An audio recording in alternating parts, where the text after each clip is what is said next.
우리 사도신경으로 신앙 고백하심으로 1월 2일 목요일 새벽 기도회를 시작하도록 하겠습니다. 전능하사 천지를 만드신 하나님 아버지를 내가 믿사오며 그 외아들 우리 주 예수 그리스도를 믿사오니 이는 성령으로 잉태하사 동정녀 마리아에게 나시고 본디오 빌라도에게 고난을 받으사 십자가에 못 박혀 죽으시고 장사한 지 사흘 만에 죽은 자 가운데서 다시 살아나시며 하늘에 오르사 전능하신 하나님 우편에 앉아 계시다가 저리로서 산 자와 죽은 자를 심판하러 오시리라. 성령을 믿사오며 거룩한 공예와 성도가 서로 교통하는 것과 죄를 사하여 주시는 것과 몸이 다시 사는 것과 영원히 사는 것을 믿사옵나이다. 아멘. 우리 찬송가 543장 어려운 일을 당할 때에 우리 같이 찬송하도록 하겠습니다. 찬송가 543장, 이전 통일 찬송가는 342장 찬송입니다.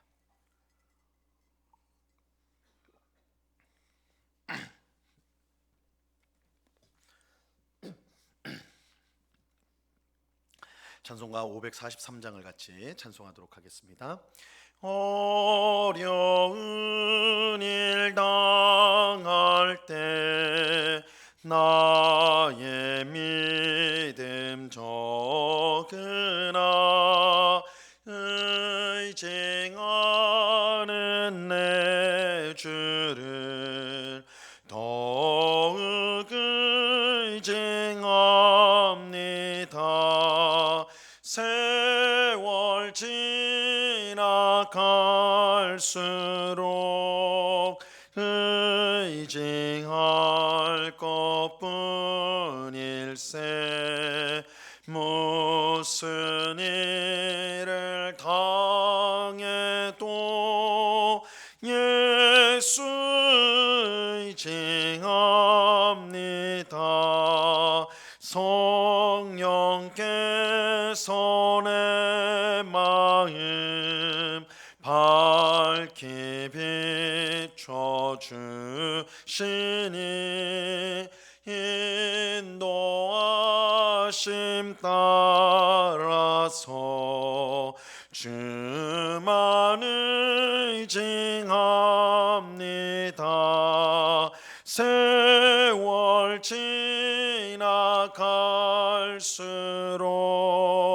의징할 것뿐일세.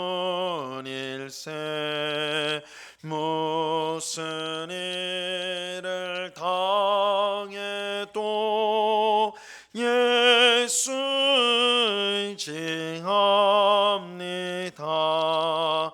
밝을 때의 노래와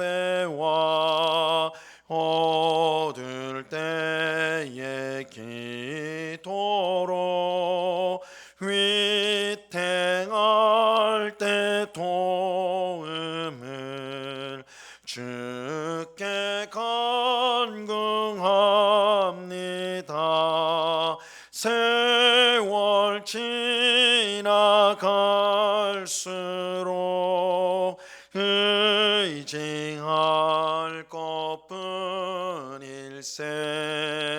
무슨 일을 당해도 예수 의징합니다. 생명 있을 동안에 예수 의징합니다. 천국 올라가도록 의징할 것뿐일세. 세월 지나갈수록 의징할 것뿐일세. 무슨 일을 당해도 예수 의징합니다. 아멘. 기도하겠습니다. 참 좋으신 아버지 하나님, 감사합니다. 오늘도 저희들을 단잠에서 깨워주시고 하루를 시작하면서 제일 먼저 기도의 자리로 인도하여 주심을 감사합니다. 주께서 이 시간 우리와 함께 하심으로 우리의 기도를 들으시고 우리의 찬송을 받으시고 또한 우리에게 생명의 말씀을 주실 줄로 믿습니다. 이 새벽에 귀한 은혜를 베풀어 주사 우리의 참 힘과 소망이 하나님이심을 우리가 분명히 알고 세상의 헛된 것들에 우리의 마음을 빼앗기지 않고 우리의 눈을 오직 주님과 하나님 나라에 고정하고 우리에게 주어진 믿음의 길을 힘있게 걸어가는 주의 백성들이 다 될 수 있도록 주장하여 주시옵소서. 하나님을 기쁘시게 하지 못하는 모든 죄들을 우리가 미워하고 멀리하게 하옵시고 하나님을 기쁘시게 하는 일들을 찾아 순종하여 하나님께 영광을 올려드리고 또한 이웃을 유익하게 하는 삶을 살아가는 저희 모두가 되게 하여 주시옵소서. 주님, 주께서 우리의 모든 형편을 아십니다. 우리의 가난함과 연약함과 어리석음과 부족함을 아시는 주님, 그럼에도 불구하고 우리를 그 무엇보다 사랑하시는 주님, 주께서 그 귀하신 사랑과 은혜로 오늘 저희들을 만족해 하시고 충만히 채워주심으로 주 안에 있는 우리가 참으로 기쁘고 복된 존재임을 알고 하나님께 영광 돌리고 감사드리는 저희 되게 하여 주시옵소서.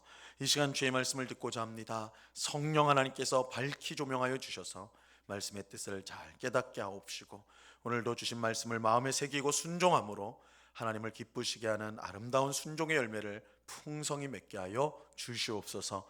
귀한 은혜 주시는 주님께 감사와 찬송을 올려드리오며 예수 그리스도 이름으로 기도드리옵나이다. 아멘. 우리 하나님 말씀을 다 같이 봅니다. 요한복음 5장 1절로 9절까지의 말씀을 우리가 다 같이 보도록 하겠습니다. 요한복음 5장 1절에서 9절까지의 말씀입니다.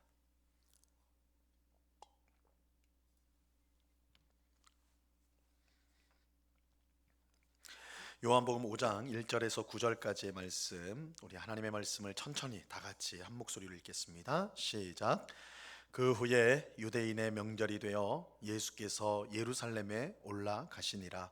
예루살렘에 있는 양문 곁에 히브리 말로 베데스다라 하는 못이 있는데 거기에 행각 5이 있고 그 안에 많은 병자, 맹인, 다리 저는 사람, 혈기 마른 사람들이 누워 물의 움직임을 기다리니 이는 천사가 가끔 못에 내려와 물을 움직이게 하는데 움직인 후에 먼저 들어가는 자는 어떤 병에 걸렸든지 낫게 됨이러라. 거기 38해 된 병자가 있더라. 예수께서 그 누운 것을 보시고 병이 벌써 오래된 줄 아시고 이르시되 내가 낫고자 하느냐. 병자가 대답하되 주여 물이 움직일 때에 나를 못에 넣어주는 사람이 없어 내가 가는 동안에 다른 사람이 먼저 내려가나이다. 예수께서 이르시되 일어나 내 자리를 들고 걸어가라 하시니 그 사람이 곧 나아서 자리를 들고 걸어가니라. 이날은 안식일이니. 아멘. 오늘 말씀은 예수님께서 유대인의 명절을 맞아 예루살렘에 올라가셨을 때 있었던 사건을 우리에게 알려주고 있습니다. 유대인들에게는 많은 절기가 있는데요. 그 중에도 중요한 3가지 절기가 있었습니다. 유월절과 오순절과 초막절, 이렇게 이제 3가지 굉장히 중요한 절기가 있습니다. 이 절기가 되면, 이 3명절이 되면 유대인들은 성전이 있는 예루살렘에 올라가야 했습니다. 예수님도 마찬가지로 명절이 되어 예루살렘에 올라가셨습니다. 그런데 예루살렘에 있는 양문 곁에 베데스다라는 연못이 있었습니다. 이제 예루살렘 성 안으로 들어가는 여러 문들이 있는데요. 이제 성경에 보면 미문도 있고 어문도 있고 뭐 이렇게 있는데 그 중에 하나가 양문, 양이 지나가는, 이제 성전에 바쳐지는 양이 통과하는 문이라고 해서 양문으로 아마 이름이 지어진 것 같은데, 그 양문 곁에 베데스라는 연못이 있었어요. 이 연못은 사람을 치유하는 것으로 잘 알려진 그런 연못이었습니다. 오늘 본문 4절 말씀에 보면요, 이렇게 말씀합니다. 이는 천사가 가끔 못에 내려와 물을 움직이게 하는데 움직인 후에 먼저 들어가는 자는 어떤 병에 걸렸든지 낫게 되밀어라. 이 천사가 이 베데스다 연못에 가끔 내려왔는데, 천사가 물을 만진 후에 제일 먼저 이제 연못에 들어가는 사람은 어떤 병이든 낫게 된다, 이렇게 낫게 되는 일이 있는 거예요. 근데 정말 그런지, 이 베데스다 연못이 정말 그런 사실 정말로 그런 연못인지, 아니면 전설로서 전해져 내려오는 것인지, 이건 확인할 수가 없어요. 하지만 심한 질병에 걸린 사람들에게, 이 불치병에 걸린 사람들에게 이 베데스다 연못은 이 마지막으로 기댈 수 있는 그런 기적의 연못이었습니다. 그래서 베데스다 연못 주변에는 수많은 병자가 모여 있었습니다. 이 연못 물이 움직일 때 제일 먼저 들어가려고 대기를 하고 있는 것이죠. 근데 예수님께서 그곳을 방문하셨을 때 그 수많은 병자 가운데 한 병자를 주목하셨습니다. 무려 38년 동안 병을 앓은 사람이었어요. 예수님께서 병자를 보시고 이렇게 물으셨습니다. 6절입니다. 예수께서 그 누운 것을 보시고 병이 벌써 오래된 줄 아시고 이르시되 내가 낫고자 하느냐. 예수님은 38년 된 병자를 보시고 내가 낫고자 하느냐, 너가 고침받고자 하느냐, 이렇게 물으셨어요. 사실 이 질문은 할 필요가 없는 질문입니다. 이 38년 동안 병을 앓은 사람이 베데스다 연못에 있는 이유가 뭐겠어요? 너무나 뻔하죠. 병이 낫고 싶어서, 병이 낫고 싶었기 때문에 그 자리에 있는 거 아니겠어요? 이 이유 말고는 연못 곁에 있을 이유가 없었겠죠. 하지만 예수님은 내가 낫고자 하느냐, 이렇게 물으셨어요. 이것은 예수님께서 단순히 그 사람의 마음을 알아보고자 해서 하신 질문이 아니었습니다. 여기에는 보다 깊은 의미가 담겨져 있었어요. 그것은 예수님과 병자가 나눈 그 다음 대화에서 분명하게 드러납니다. 내가 낫고자 하느냐는 예수님의 질문에 병자가 이렇게 대답을 합니다. 7절 보세요. 병자가 대답하되 주여, 물이 움직일 때에 나를 못에 넣어줄 사람이 없어 내가 가는 동안에 다른 사람이 먼저 내려가나이다. 내가 낫고자 하느냐라는 질문에 이 병자는 물이 움직일 때, 천사가 내려와서 물이 움직일 때 그 후에 들어가야지, 제일 먼저 들어가야지 병이 낫는데 나를 그 물속에 넣어줄 사람이 없습니다, 이렇게 대답하였어요. 아마 이 질병인 사람은 움직일 수 없는, 스스로의 힘으로 움직일 수 없는 사람이었어요. 그래서 나를 넣어줄 사람이 없습니다, 이렇게 대답을 했어요. 근데 이 대답도 우리가 보면 이상한 대답이에요. 낫고자 하느냐, 너가 낫고자 하느냐 물으시면 낫고자 합니다, 이렇게 대답을 하든지, 아닙니다, 저는 괜찮습니다, 이렇게 하든지, 그죠? 이 둘 중에 하나가 맞을 것이기 때문입니다. 하지만 병자는 그렇게 대답하지 않고 물이 움직일 때의 나를 이 연못에 넣어줄 사람이 없습니다, 이렇게 대답을 했어요. 이것은 병자가 의지하고 소망하는 것이, 지금 그가 의지하고 소망하는 것이 무엇인지를 분명히 알려주고 있는 것입니다. 병자에게 유일한 소망은 오직 하나, 이 베데스다 연못이었어요. 베데스다 연못. 병자는 베데스다 연못만이 자신의 오래된 질병을 고칠 수 있다라고 믿었습니다. 하지만 절망적인 사실은 스스로의 힘으로 들어갈 수가 없다라는 거예요. 천사가 물을 움직인 후에 제일 먼저 들어가야 되는데 자기가 들어가려고 할 때 다른 사람들이 먼저 다 들어가 버린단 말이에요. 그러니까 그게 절망스러운 거예요. 내가 제일 먼저 들어갈 수만 있다면 이 오래된 질병을 고칠 텐데 그러지 못하는 거, 그것이 너무나 고통스러웠던 것이죠. 누군가 자신을 도와줘야만 하는데 38년을 알아온 이 사람 곁에는 그를 도울 사람이 아무도 없었던 것입니다. 그래서 병을 나을 기회를 눈앞에 두고도 얻지 못했던 것이죠. 병자는 그렇게 생각을 했어요. 이처럼 소망은 있는데, 그죠? 제일 먼저 들어가기만 하면 낫는다, 희망이 있어요. 근데 그 희망을 이룰 수 있는 가능성이 전혀 없어요. 이것을 가리켜서 희망 고문이라는 말을 쓰죠. 희망 고문. 분명히 희망은 있는데 절대 이루어질 수 없는 희망을 가리켜서 희망 고문이라고, 희망으로 고문을 당한다, 그런 거죠. 지금 38년 된 병자에게 이 베데스다 연못은 그야말로 희망 고문인 것이죠. 병자는 자신이 베데스다 연못에 들어가지 못해서 낫지 못했다고 예수님께 대답을 하였습니다. 그자 예수님께서 이렇게 대답하십니다. 8절을 보세요. 예수께서 이르시되 일어나 내 자리를 들고 걸어가라 하시니. 예수님은 38년 된 병자에게 일어나라고 말씀하셨습니다. 예수님은 내가 너를 도와주겠다, 연못이 움직일 때에 내가 너의 옆에 있어서 제일 먼저 너가 연못에 들어가도록 내가 도와주겠다, 이렇게 말씀하지 않았어요. 예수님은 아주 단순하게 일어나 내 자리에서 내 자리를 들고 걸어가라 이렇게 말씀하셨어요. 다른 무엇이 없어요. 예수님은 그저 말씀만 하셨습니다. 이 말씀을 처음 들을 때 병자는 아마 황당했을 거예요. 그 말을 듣고는 황당했을 거예요. 38년 동이나 병을 앓아서 자리에 주저앉아 있는 병자를 보면서 다짜고짜 그저 일어나라 이렇게 말씀만 하시니까, 그죠? 38년 동안 앉아서 일어나지 못한 사람에게 일어나라, 내 자리를 들고 걸어가라 이렇게 말하니까 아무것도 나타난 것도 없고 뭘 준 것도 없고, 그런데 그렇게 말씀하시니까 황당할 수밖에 없었겠죠. 하지만 예수님께서 말씀하시자마자 놀라운 일이 그에게 일어나게 됩니다. 38년 된 병자의 몸이 낫게 되었어요. 병자는 병이 나았음을 깨닫고 예수님의 말씀처럼 그 자리에서 일어나 걸어가게 되었습니다. 9절 말씀을 보세요. 그 사람이 곧 나아서 자리를 들고 걸어가니라.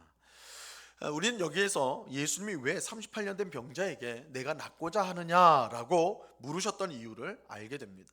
이 질문은 병자의 마음을 알아보기 위해서 하신 것이 아니라 병을 낫게 하는 것이 무엇인지를 분명히 깨닫도록 하기 위함이었습니다. 병자는 베데스다 연못만이 자신을 낫게 해줄 것이라고 믿고 있었어요. 하지만 베데스다 연못은 그에게 단지 희망 고문을 줄 뿐이었어요. 그냥 그럴 가능성, 그러나 결코 이루어질 수 없는 희망 고문이에요. 희망은 있지만 결코 이루어질 수 없는 희망이었던 것이죠. 그러나 이러한 상황을 알고 있음에도 불구하고 병자는 베데스다 연못만을 바라보고 의지하였어요. 그곳을 떠날 수가 없었습니다. 그런 병자에게 예수님은 참된 소망이 무엇인지를 알려주는 것입니다. 그 소망은 희망 고문하는 베데스다 연못이 아니라 병자 앞에 지금 서 있는 하나님의 아들이요 그리스도이신 예수님인 거예요. 예수님은 병자에게 내가 정말로 낫고 싶다면 베데스다 연못이 아닌 내 앞에 서 있는 그리스도를 믿어야 한다라고 지금 말씀하는 것입니다. 이것은 오늘 우리에게도 똑같이 중요한 것입니다. 우리 모두도 38년 된 병자와 같이 각자 자신만의 베데스다 연못을 가지고 있어요. 어떤 사람에게 베데스다 연못은 어떤 사람에게는 돈일 수 있죠. 내가 많은 돈만 있으면 내가 정말 원하는 삶을 살 텐데 이럴 수 있죠. 또 어떤 사람은 건강일 거예요. 내가 건강하기만 하다면 내가 정말 행복할 텐데. 어떤 사람은 그것이 권력일 것이고, 어떤 사람은 그것이 자녀의 성공일 것이고, 어떤 사람은 명예일 것이고, 이러한 것들이 내게 주어지면 내 인생은 참으로 행복할 것이다, 내가 바라는 대로 될 것이다, 그 사람의 베데스다 연못인 것입니다. 하지만 이러한 것들은 손에 잡힐 듯 하지만 절대 잡히지 않는, 그래서 우리에게 희망 고문을 주는 것일 뿐입니다. 그래서 우리는 예수님께 이러한 것들을 주시도록 기도를 하죠. 마치 38년 된 병자가 예수님에게 누가 나를 넣어주지 않아서 지금까지 낫지 못했다고 말하는 것과 같습니다. 이 38년 된 병자가 병을 낫고자 하면 정말 하나님의 아들이요 그리스도이신 예수님께 구해야 되죠. 예수님 낫고자 합니다. 이게 정답일 거예요. 그러나 그는 그 소망이 베데스다 연못이라고 생각을 했기 때문에 예수님에게 저 연못에 저를 넣어 주십시오, 예수님에게 그렇게 말하고 있는 것이었어요. 이러한 병자의 생각은 대단히 잘못된 생각이었던 것이죠. 예수님은 단지 병자를 연못에 넣어주는 일을 하는 그것을 돕는 그런 분이 아니었습니다. 예수님은 말 한마디로 38년 된 병자를 고칠 수 있는 능력의 하나님이십니다. 그러므로 병자가 예수님께 기대해야 될 것은 연못에 넣어주는 정도의 도움이 아니라 병을 낫게 하는 능력이었습니다. 그래서 예수님은 병자에게 내가 낫고자 하느냐 이렇게 물으셨던 거예요. 너의 소망이 진짜 무엇이냐? 너에게 소망은 베데스다 연못이 아니라 나다, 예수님이다, 이걸 알려주기 위함이었던 거예요. 여러분, 오늘 우리는 어떻습니까? 우리도 38년 된 병자와 같이 예수님을 그저 우리가 바라고 소원하는 것을 얻도록 도와주는 분 정도로만 생각하고 있지는 않습니까? 우리는 예수님이야말로 우리 인생의 참된 소망이며 우리의 모든 것이 된다는 사실을 확실히 믿어야 합니다. 예수님은 병자에게 도움을 주는 분 정도가 아니라 그의 문제를 완전히 해결할 수 있는 전능하신 하나님이 되십니다. 그러므로 우리는 자신의 베데스다 연못에 소망을 두을 것이 아니라 오직 예수님께 소망을 두며 살아야 합니다. 예수님만이 우리 삶의 모든 필요와 어려움을 해결해 줄 수 있는 유일한 분이라는 것을 우리는 믿어야 합니다. 내가 낫고자 하느냐 물으실 때 주님만이 나를 회복시켜 주시고 채워 주시고 만족시킬 수 있습니다. 이렇게 믿음으로 고백해야 하는 것입니다. 이처럼 예수님만을 의지하고 믿는 자에게 하나님의 능력이 나타나게 되는 것입니다. 이러한 사실을 우리가 확신하고 오직 예수님께 나아가 우리의 모든 소원을 아뢰고 예수님만을 소망하며 살아가는 오늘 우리 모두가 될 수 있기를 바랍니다. 새해에는 정말 예수님만을 바라보고 예수님만을 의지하는 믿음으로 늘 복된 삶을 살아가는 자신의 베데스다 연못, 우리의 희망을 이루어줄 것 같지만 결코 이루어줄 수 없는 세상의 것들에 소망을 두는 것이 아니라 우리의 참 구원자이신 예수님께 소망을 두고 예수님께 구하며 예수님의 응답을 받으며 복된 삶을 살아가는 우리 모두가 될 수 있기를 우리 주님의 이름으로 간절히 축원합니다. 기도하겠습니다. 하나님 아버지 감사합니다. 예수님께서 38년 된 병자에게 내가 낫고자 하느냐 물으셨습니다. 38년 된 병자는 낫고자 하느냐라는 질문에 저를 연못에 넣어줄 자가 없습니다. 이렇게 대답하였습니다. 그는 예수님을 고작 연못에 들어가도록 도와주는 분 정도로만 알고 있었습니다. 그러나 예수님은 38년 된 병자를 능히 고칠 수 있는 진정한 구원자이며 진정한 하나님의 아들 그리스도였습니다. 그 예수님을 그리스도로 믿을 때 38년 된 그 오래된 병에서 그는 치유를 받을 수가 있었습니다. 아버지 하나님, 오늘 우리의 베데스다 연못은 무엇입니까? 우리가 간절히 갖고자 얻고자 하는 세상의 것이 무엇입니까? 정말 그것이 우리를 구원하고 정말 그것이 우리를 행복하게 만들어 줄 수 있습니까? 아버지 하나님, 38년 된 병자와 같은 어리석음을 범치 않고 우리의 유일한 소망을 오직 하나님께 두고 오직 예수님께 두고 예수님을 의지하며 믿으며 살아가는 저희 모두가 되게 하여 주시옵소서. 2025년 새해가 밝았습니다. 주님, 올해는 더욱더 우리가 믿음으로 살아가기를 원합니다. 우리의 참 소망이신 예수님을 믿고 의지함으로 늘 기도함으로 주님이 주시는 풍성한 기도의 응답을 누리며 감사하며 찬송하며 살아가는 주의 백성들이 다 될 수 있도록 도와 주옵소서. 우리가 믿는 예수님이 우리의 참된 구원자시오, 우리의 모든 문제의 해결자시오, 우리가 바라는 가장 좋은 것을 주실 수 있는 분이심을 우리가 확신하면서 예수님과 함께 동행하는 복된 삶을 살아가는 주의 백성들이 다 될 수 있도록 주장하여 주시옵소서. 아버지 하나님, 특별히 우리 파송 선교사 박종호 이민희 선교사를 위해서 기도합니다. 아버지 하나님, 주께서 불러주셔서 우리 교회를 통하여 파송을 받아서 귀한 복음의 사역을 감당하고 있습니다. 아버지 하나님, 외롭고 힘들 때가 많지만 주님께서 늘 힘주심으로 그곳에 있는 많은 사람들에게 복음을 전하고 주님의 교회를 세워가는 귀한 선교 사역을 잘 감당할 수 있도록 주님 주장하여 주시옵소서. 우리 모든 성도들이 합심하여서 늘 기도할 수 있도록 도우시고, 또한 이번 주일날 우리가 후원을 재작정하게 되는데 기쁜 마음으로 우리가 파송 선교사를 위해서 또한 후원을 다짐하는 복된 시간이 될 수 있도록 하나님께서 인도하여 주시옵소서. 아버지 하나님, 온 세계에 흩어져서 복음을 전하는 우리 귀한 선교사님들, 또한 국내에 있는 농어촌 미자립교회 목회자들, 그들을 위해서 우리가 항상 기도하며 그들을 돕는 일에 앞장서는 복된 교회, 복된 성도 되게 하여 주시옵소서. 이 시간 여러 가지 기도의 제목들로 기도하는 저희들을 불쌍히 여겨주시고, 아버지 하나님, 우리의 참 소망이 되신 예수님께서 우리에게 가장 복된 응답을 주실 줄로 믿고 낙심하지 않고 끝까지 기도하는 주의 백성들이 다 될 수 있도록 믿음을 더하여 주시옵소서. 오늘도 우리와 함께 하시며 우리의 기도를 들으시는 주님께 감사와 찬송을 올려드려오며 예수 그리스도 이름으로 기도드려옵나이다. 아멘. 하늘에 계신 우리 아버지여, 이름이 거룩히 여김을 받으시오며 나라에 임하옵시며 뜻이 하늘에서 이룬 것 같이 땅에서도 이루어지이다. 오늘날 우리에게 일용할 양식을 주옵시고 우리가 우리에게 죄 지은 자를 사하여 준 것 같이 우리 죄를 사하여 주옵시고 우리를 시험에 들게 하지 마옵시고 다만 악에서 구하옵소서. 대개 나라와 권세와 영광이 아버지께 영원히 있사옵나이다. 아멘.